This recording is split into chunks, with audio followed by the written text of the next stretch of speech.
انت منين اصلا؟ من السعودية. منين في السعوديه؟ من البعث.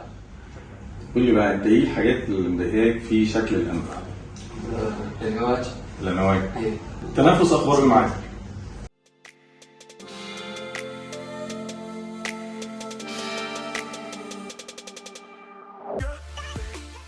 مستعد؟ ان شاء الله. يلا طب. زي ما احنا شايفين، زي ما صديقنا قال، دي ديفورمد نوز، انف سعوديه يعاني من عدم تناسق اجزاء الانف مع بعضها البعض، وعدم تناسق اجزاء الانف مع ملامح الوجه اللي قدامنا زي ما احنا شايفين.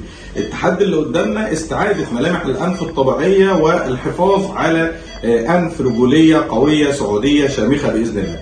ظهر الانف فيه اكتر من مشكله. المشكله الاولى زي ما احنا شايفين هي ان في اعوجاج في عظام الانف، اعوجاج عظام الانف الى الناحيه اليسرى زي ما احنا شايفين، بالاضافه الى البروز اللي موجود في ظهر الانف. عظام الانف من اعلى عريضه يجب نحتها، الارنبه بتاعه الانف مشقوقه، ده مدي عرض اكبر للانف، والسبورت فيها ضعيف جدا بتقع اثناء الضحك زي ما احنا شايفين. كمان المسافه بين الشفه العلويه وارنبه الانف صغيره جدا، ده بسبب ان الانف طويله. ان شاء الله لما هنقصر الانف المسافه دي هتكبر وهتدي ملامح شبابيه اكتر. الحاجز الانفي اللي فيه اعوجاج من الداخل ان شاء الله هنشتغل عليه ونصلحه بالمنظار لاصلاح مجرى التنفس ان شاء الله. دعواتكم وننزل لكم النتيجه بعد العمليه باذن الله.